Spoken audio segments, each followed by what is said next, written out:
listen, why don't we reschedule this to another day? Sorry, Don't worry, we're on because air. It's fine. We're on air now. mm, Okay. okay. So let me just, I think you have a call coming in. Lagos, welcome to No, I don't. Borderline. You've already heard my guest. Okay. Today we're talking about UNRWA. UNRWA. UNRWA. My guest is Juliette Touma. She's the Director of Communications for United Nations Relief and Work Agency, commonly called UNRWA. Juliette, thank you for joining us. Thanks so much for having me. Not at all. It's our pleasure because, of course, this is a crazy, crazy busy time for you. So every moment you give us is absolutely precious.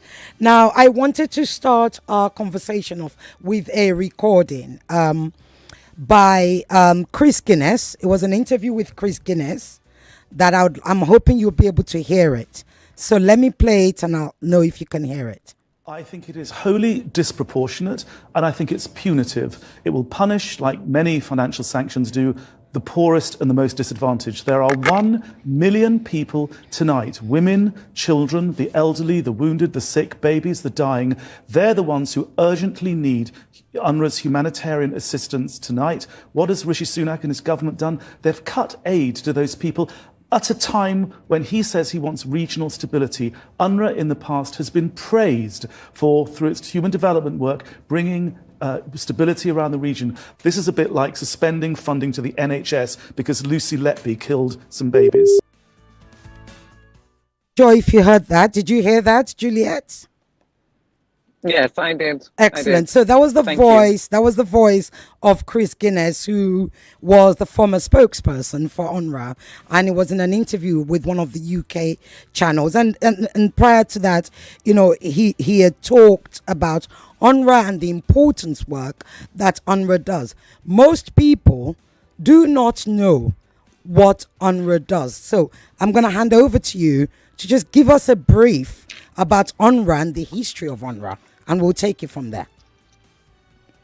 Yes, thanks so much for having me. Indeed, these are very critical times to the agency, and the situation right now is as such that we are not able to continue our humanitarian assistance in Gaza or other parts of the region beyond February because of the funding cuts that we've been undergoing from donors. Now, onto what UNRWA does, we provide education to more than 500,000 children around the region.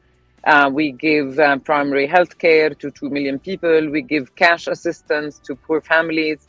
And also in emergencies and in times of conflict and wars, like we're having right now in Gaza, UNRWA takes a lead role. So in Gaza, there's now 2 million people who rely on the agency's work as their only lifeline. They live, for example, in UNRWA shelters. They rely on UNRWA food assistance. They rely on water coming from UNRWA.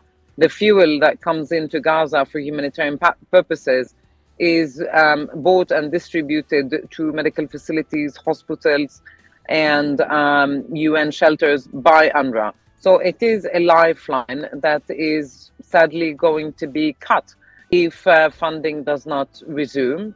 And as we know, famine is around the corner, and there are many people who are hungry and in some cases starving. UNRWA was founded in 1949. Is that correct? 1949. That's right. We're almost 75 years old. Exactly. Yes. And UNRWA works, when people started hearing about UNRWA, they think, oh, just Palestine, just Gaza, just Gaza. UNRWA has some 30,000 staff. You work in Syria, Lebanon, everywhere that you have Palestinian refugees. Tell us why exactly it was funded. What triggered the founding of UNRWA itself? So yes, 30,000 people work for UNRWA. The largest operation for us has historically been in Gaza. Now it's even more important and more critical because of the war. But we also work in the West Bank, including East Jerusalem. We work in Jordan, we work in Syria, and we work in Lebanon. So wherever there are Palestine refugees, UNRWA is there to serve them. It was established in 1949 following the Arab-Israeli conflict and following the influx of what was back then around 500,000 Palestinian refugees who were forced to flee their homes and took refuge in these 5 areas of operation. So UNRWA was established to help that particular group of people, and also 75 years on, given the fact that there is no political solution to the Israeli-Palestinian conflict, UNRWA continues to serve these Palestine refugees. We have now around 6 million who are registered. Not all of them are recipients of assistance, I would like to stress, or services, but it is a critical service provider to many refugees. And until there is a solution to the Palestinian-Israeli conflict, UNRWA is going to continue to undertake its mandate, which is the delivery of humanitarian assistance and development assistance to Palestine refugees. Some people sometimes get UNRWA mixed up with UNHCR, which is the United Nations High Commission for Refugees. How does UNRWA differ to UNHCR? We are the UN Palestine Refugee Agency. It's a special agency that was set up and established before UNHCR, in fact, to take care of the Palestinian people who were uprooted from their homes during the 1948 war, and to provide them with services. Now, UNRWA does not do resettlement of these refugees. That's one big difference. And for us, the mandate is in accordance with the General Assembly resolution that says that until a resolution is found to, a fair solution is found to the Palestinians, to the Palestinian-Israeli conflict, UNRWA should continue to stay there and provide services to Palestine refugees wherever they are in the region. Excellent, because one of the services, critical services that you do provide is education.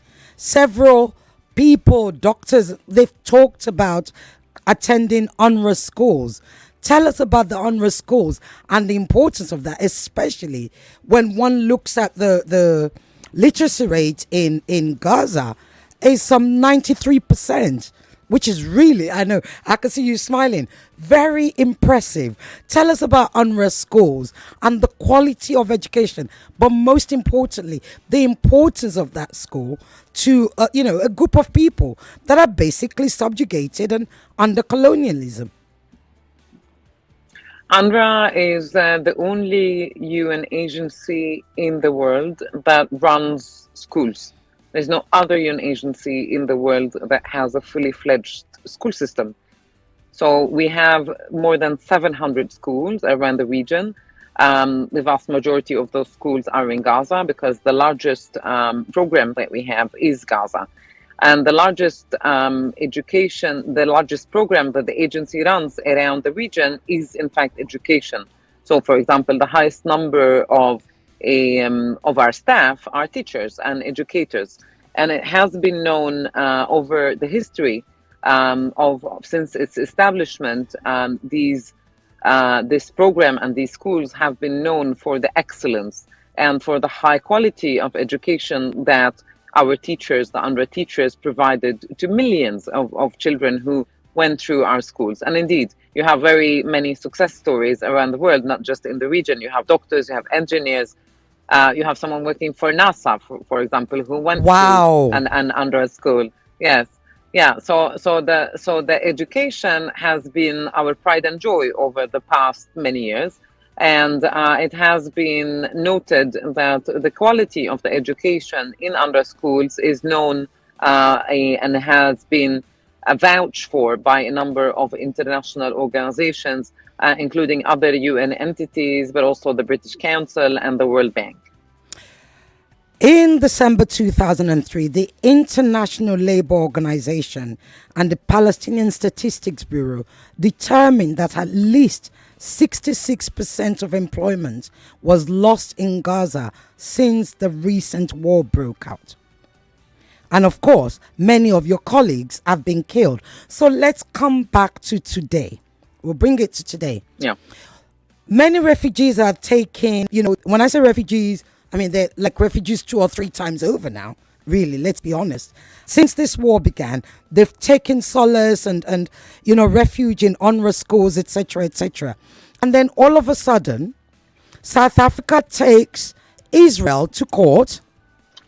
The ICJ, much as it didn't rule on genocide, but it did confirm and affirm that Israel was on its way to committing genocide. Although it didn't say stop, ceasefire, it did say Israel must allow humanitarian aid. So fundamentally, the ruling was against Israel. Let's be honest. And then out of the blue, we get this accusation from Israel. How, when UNRWA employs its staff, is Israel aware of the staff that UNRWA employs? Yes, because every year what UNRWA does is it shares a list of all its staff working for the agency, for UNRWA, with host governments across the region. So we do that in Syria, in Lebanon, in Jordan, with the Palestinian Authority. In the context of the West Bank and the Gaza Strip, UNRWA also shares a list of its staff working in these 2 areas with the government of Israel as the occupying power. The last time that UNRWA shared that list of staff with... Oops. Oh, we seem to have the government. Yep, go on. We lost you for a second. And what happens, go ahead.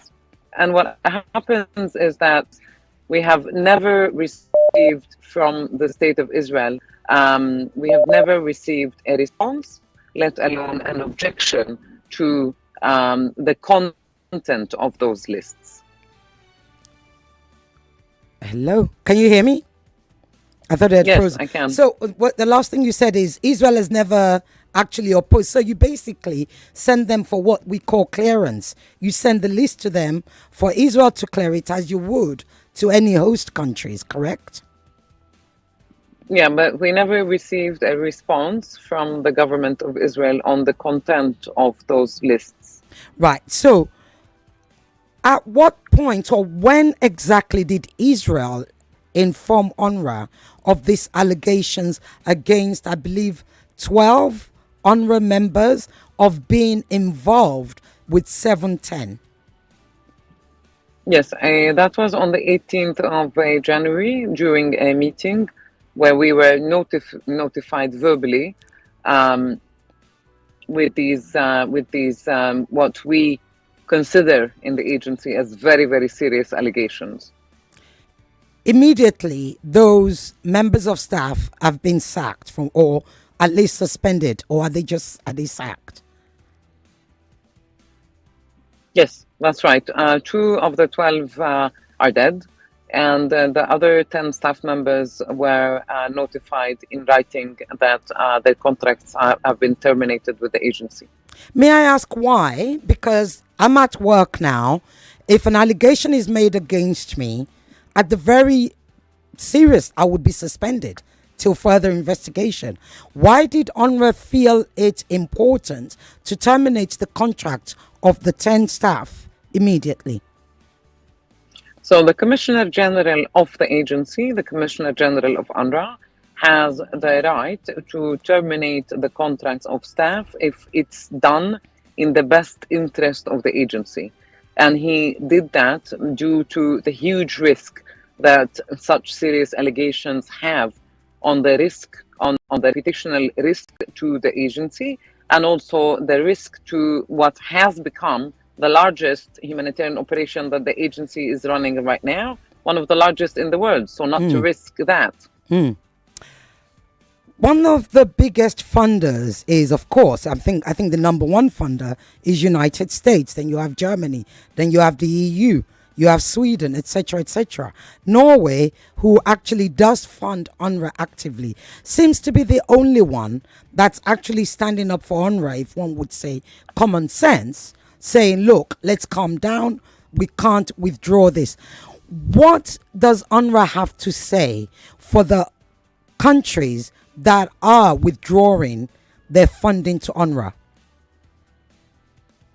Yes, so far 16 countries, 16 countries have suspended their funding to the agency, even though there is an active war happening in Gaza, and despite the role that the agency plays in the response to the humanitarian crisis in Gaza. 16, including some of our largest donors and the largest donor as well.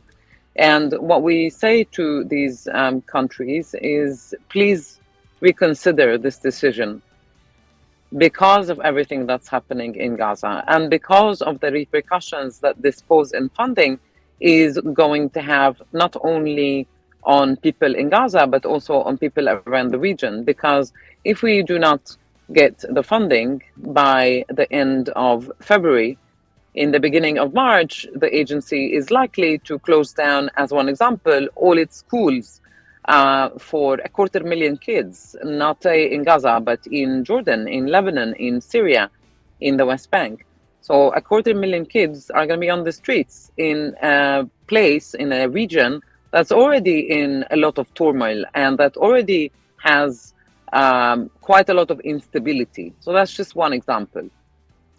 The UNRWA chief, Philip Lazzarini, said, and I quote, the steps to suspend funding is additional collective punishment for Palestinians. Would you agree with that? Yes, because it comes at a time when people are going through collective punishment, whether it's the forced displacement, whether everything that's happening in Gaza due to the war. They are being caught in the middle. They're paying a very heavy price for something that's not of their making. Indeed. Now, what's the progress with humanitarian aid right now? Because one of the judgments that the ICJ gave was that Israel must allow humanitarian aid. But we see videos and reports of right-wing Israelis blocking aid from coming in. What's the status with aid right now? So even before the ICJ order, and since the war has begun on the 7th of October, there's been quite a lot of restrictions on bringing in humanitarian assistance into Gaza. So if you recall, the first 2 weeks after the war started, there has been a total hermetic siege. So we were not able to bring in any humanitarian supplies at all. And then aid started trickling in, and we called it back then a drop in the ocean because it was far, far from enough. What we have right now is a slight improvement, but it's not at all at the level to match the overwhelming need. I was in Gaza myself just a couple of weeks ago. I mean, people are living not in tents, they're living under a plastic sheet, whole families are living out in the open, either by the sea or in any open area that they can find. They just set up these little structures covered with a plastic sheet, and that becomes their home in the middle of nowhere, with no facilities, with very little food, with almost no clean water. So the situation of people is absolutely catastrophic when it comes to Gaza. And so this is testament to the very little aid that has been allowed in. Now, a defunding to UNRWA will make the situation that is already very, very, very bad far, far worse. Chris, I think it's Thomas White, another director of UNRWA Affairs in Gaza and the UN Deputy Humanitarian Coordinator, said it's difficult to imagine that Gazans will survive this crisis without UNRWA. Yesterday, aid, $53 billion of aid, was signed off by the EU to Ukraine, which will be given to them over 5 years to be reviewed in 2 years' time. Why do you think Palestinians, especially desperate Palestinians, are being exceptionalized or collectively punished in this way? Look, I'm not sure this is a question that can be answered by UNRWA. This is a question more to the donor countries. Now, what we do know is that the world that we're living in right now is a world that has an abundance of humanitarian crises, of needs, of overwhelming times that the world is going through, whether through people displaced or the number of refugees and people in need, poverty, global inflation, all of that. So the world is not in a good place right now. But there needs to be a reach to everyone in need, including those in Gaza. Indeed. Israel, for a long time, has been criticizing the UN. Is this part an extension of that criticism, especially since Antonio Guterres said 710 did not happen in isolation? Israel has basically upped the ante with his criticism of the UN, and in actual fact has argued that the UN continues to perpetuate the refugee status of Palestinians. What do you have to say to that? Look, what I'll say is that UNRWA is a humanitarian development organization, and all we're asking for is to be able to do our jobs and fulfill our mandate and to deliver humanitarian assistance to people in need. People depend on the United Nations, including and especially UNRWA in Gaza, for their sheer survival. So how many trucks is getting into Gaza today as opposed to before? Before the war, Gaza used to get 500 trucks every day. That also includes commercial supplies, it includes fuel, and also humanitarian supplies. We've never, since the war began, have come close to that number. So the highest number we've ever managed to get in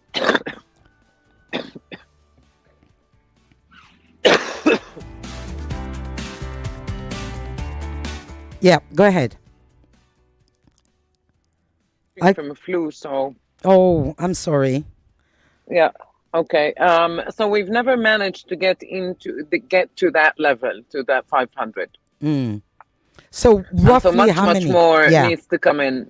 Yeah, I mean, it's on average 100, 120. Sometimes it's less, sometimes it's more. Wow. And how is it distributed? What about women? Because we have to talk about women, because often in war, women suffer the most. And that's not to take away from other people with regards to sanitary, etc. Are they able to get any kind of, sanitary towels, etc.? Just things that those of us here, would take for granted.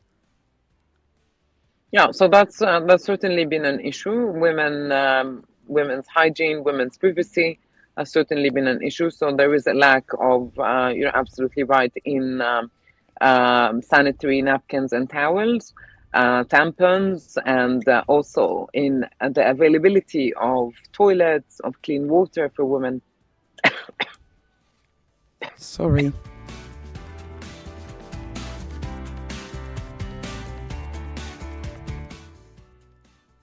Lagos, you can send me a WhatsApp only, because obviously we had to start later because of the network issues we were having.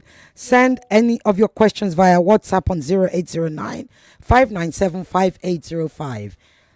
0809 597 5805. We are live on Facebook and on YouTube. Nigeria Info 99.3. You can also send your messages on your questions on Twitter. We can't take any calls, unfortunately, because we don't have much time. Are we able to get Juliette back? Oh, we seem to have lost her. Okay, so let's see. Okay, I think I might be able to take your calls actually, because the call has dropped off. We're having lots of problems. Okay, so you can call me 0700 993 993 993. The female only line is 0201 465 7190. We were talking about UNRWA. UNRWA is the United Nations UN agency that actually... Okay, I'm coming to your calls. Hello. Hello, good evening, Madam Ireti. Good evening. What's your name and where you calling from, please? I can hear you. Michael Oba. I'm calling from Agungi. Okay, go ahead, Michael. Yeah. Okay, so we know what the problem is. There is something you mentioned that is it any little wonder that immediately South Africa took them to court that this evidence of the United Nations staff came up. So I've always known that the world is not neutral. There is organized crime at the highest level. Question, what do we do? Is it a bipolar world that will solve the problem? Can China and Russia and the other BRIC countries start pulling their muzzle? I support what South Africa did in taking them to court because that is the right thing. Like Martin Luther King Jr. said, injustice anyway is a threat to justice everywhere. It could have been a Biafra, it could have been another nation in the whole world, but let the right things be done. So my question is, how do we organize, knowing who the real enemies are, and they have the muscle and political will to continue perpetrating what is going on? What do we do? Let me ask you, what do you think we should do? Number one, I will support a bipolar world. And how does it concern Nigeria? We have made a request to join the BRIC countries. I don't think we are taking it serious. We fought tooth and nail. In fact, Nigeria is a shining light when it comes to liberation of the apartheid South Africa. I know the role our forefathers played. I was young then, I'm just 52. So my issue is, can we take it serious? The president shouldn't just be going to France every day. What has happened in Burkina Faso, Niger, and we're doing that. We're talking ECOWAS later. We're talking ECOWAS. My next guest is going to be on ECOWAS. That for me, that is the way to go. Let us start breaking the back of these Western countries that are putting us where we are. Thank you. Thank you so much.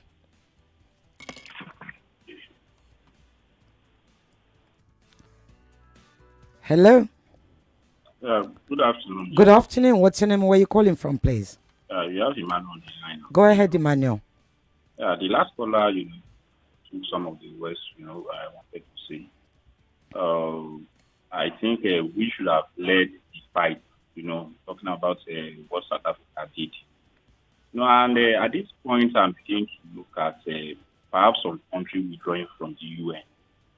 Because the UN seems to be inactive and not being responsive and responsive enough, to do some certain things.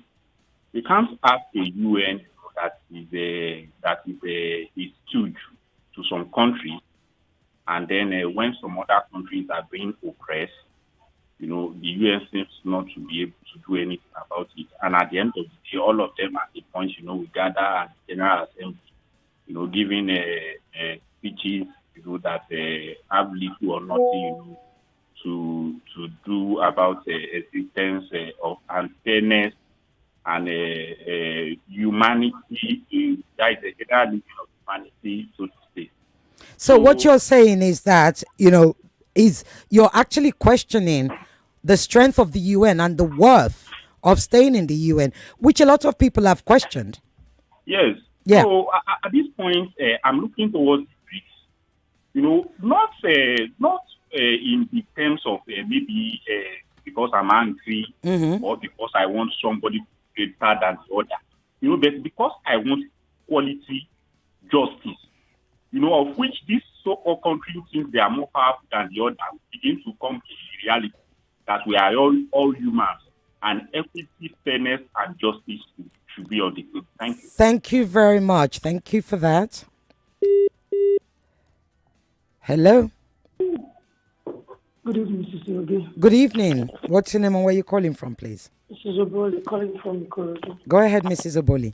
Although your guest is no longer there, but yes, unfortunately, the line disconnected. She was joining us from. I only wanted to ask if UNRWA, as it were, if they cater for both parties at war. That's one. No, they don't. UNRWA, as she explained, is the humanitarian agency that was set up in 1949. Okay, as a result of what happened with Israel in 1948, which was the Nakba, what we call 48 Nakba, which is the catastrophe that happened to Palestinians, with them being expelled and displaced from their homes, from their land, and as a 700,000, over 700,000, as a result of which they became refugees in different countries and some in Gaza. Oh, okay. All right. Thank you. Thank you. Hello. Yeah, Chief Miss Ireti Bakare. Chief evening. Mister, good evening. How are you? Thank you, my long time no talk. Indeed. How are you? Fine, man. You know, I asked you the other day about is it NATO? NATO. NATO, yes. And this UN. Yes, the UN. That Guterres, I mean Guterres, they call that man. Antonio Guterres. Guterres. Where are they? Well, Antonio Guterres has actually been very, very active.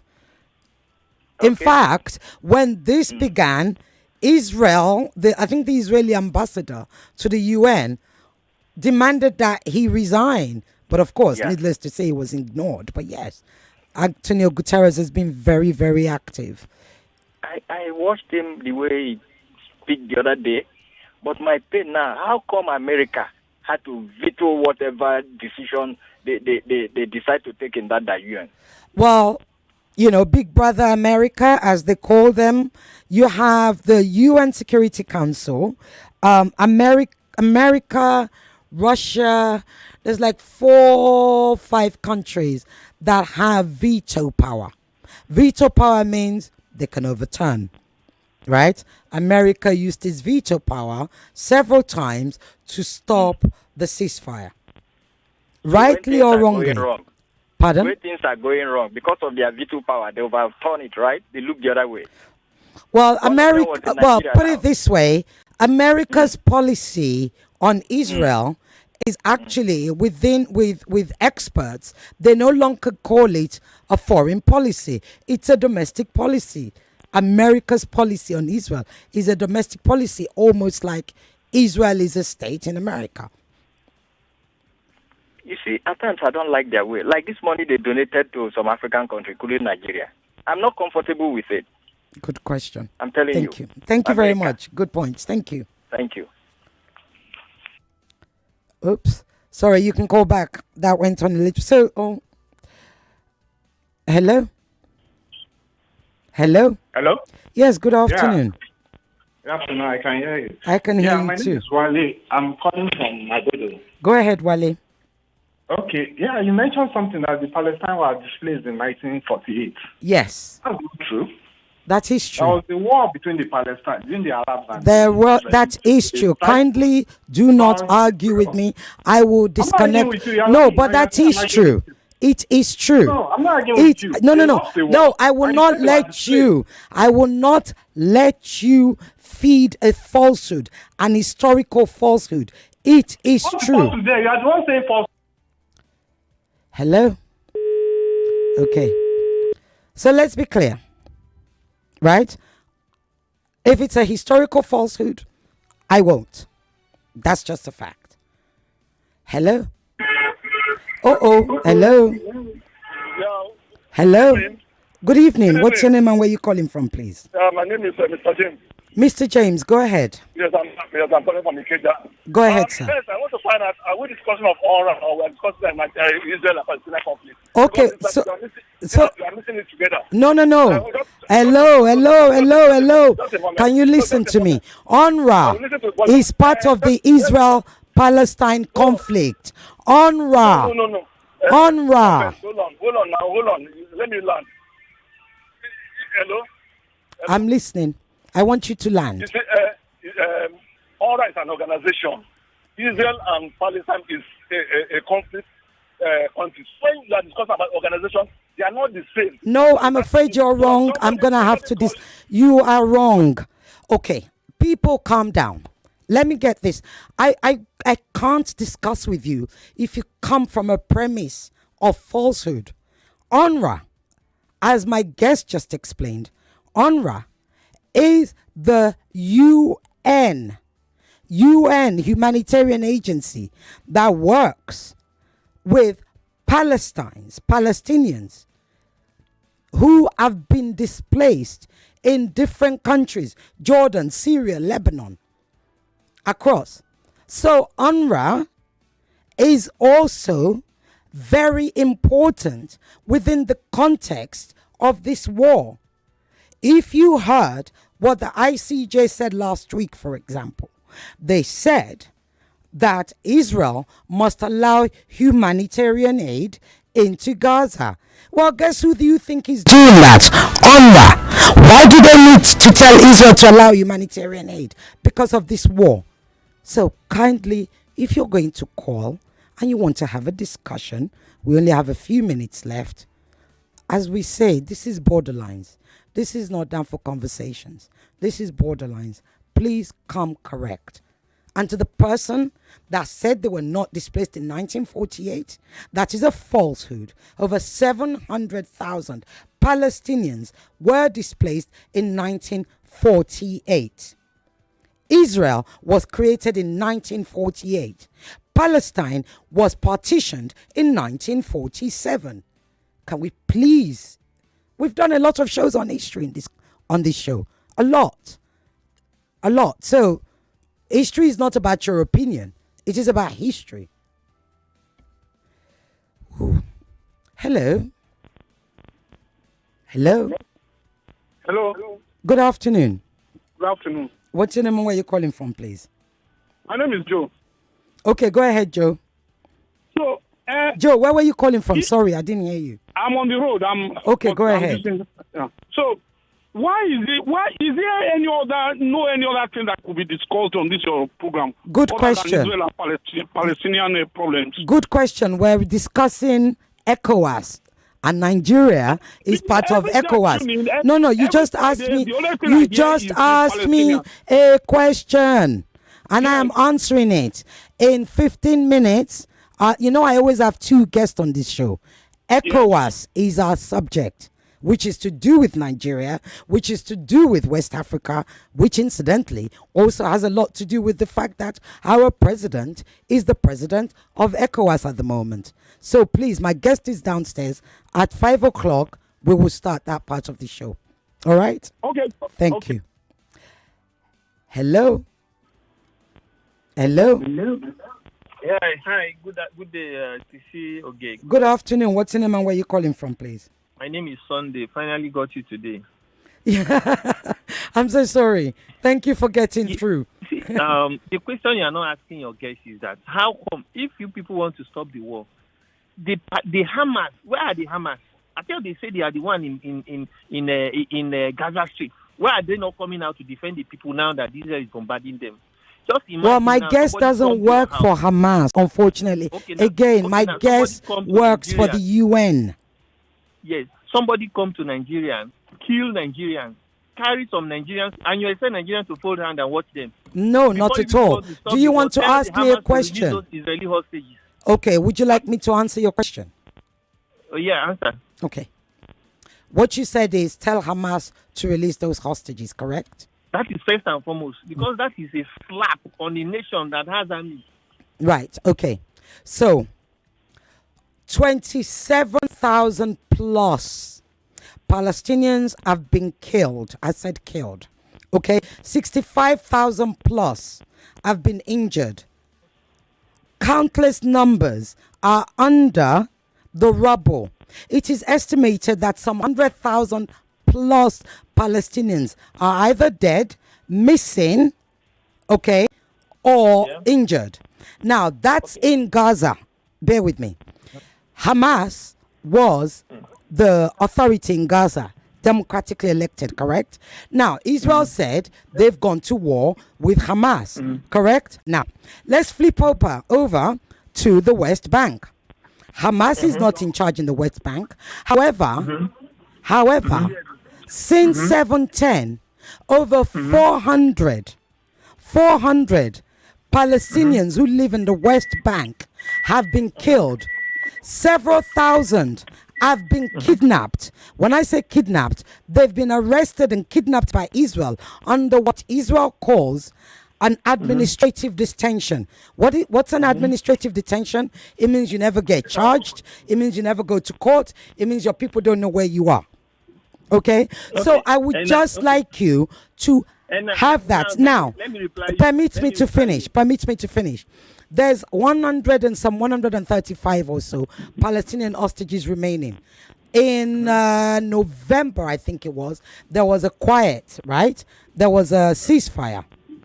And Israel. I follow the news about Israel. Right, so there was a ceasefire. Now, exactly. The question I want to ask you is that go ahead. Why will Israel go and be arresting people and putting them under administrative detention in the first place? Why do you think they are? You answer. You tell me. People are sleeping in their houses quietly. Actually, that is it. Fact. That is exactly what I'm saying. Quote me. So they just go there and arrest quote me. If you've been following, go and read up on it and quote me. And you can call me. No. Not at all. Absolutely. Is a 10-year-old a terrorist? Is a 10-year-old a terrorist? No. You're not answering my question. Is a 10-year-old a terrorist? No. Answer my question now. I have interviewed Israelis. We've invited them. They haven't come. We're only listening to one side. We've invited more. If they won't come, we're not going to have an argument on this. Is there do we have somebody there? Okay. What's the question? I think I have a question. If you're not going to listen, we're going to have a conversation. You ask a question, I can answer your question. But if you're not going to listen, there's no point. There's absolutely no point. So what are we doing here?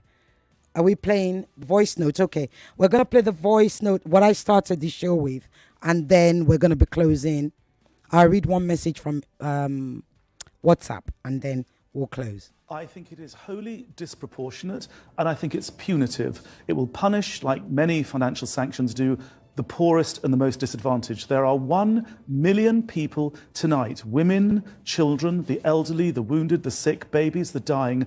They're the ones who urgently need UNRWA's humanitarian assistance tonight. What has Rishi Sunak and his government done? They've cut aid to those people at a time when he says he wants regional stability. UNRWA in the past has been praised for, through its human development work, bringing stability around the region. It's absolutely horrifying, and the Secretary General, Philippe Lazzarini, the Commissioner General, the UN from top to bottom has condemned the appalling attacks on the 7th. But to be clear, UNRWA implements a zero-tolerance policy.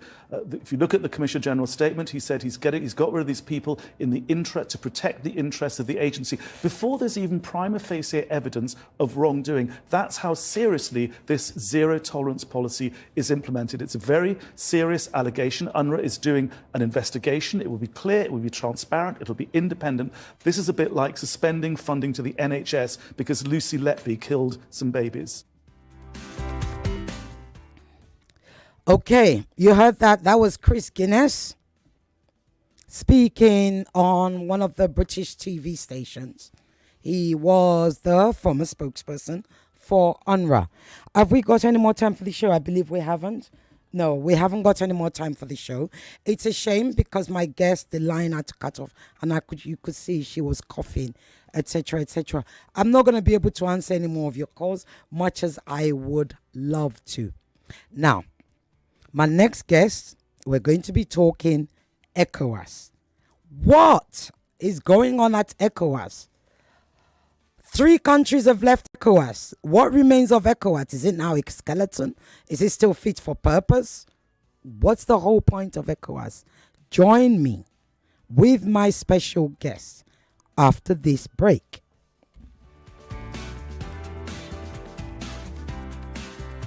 99.3 Nigeria Info. We are more than just radio.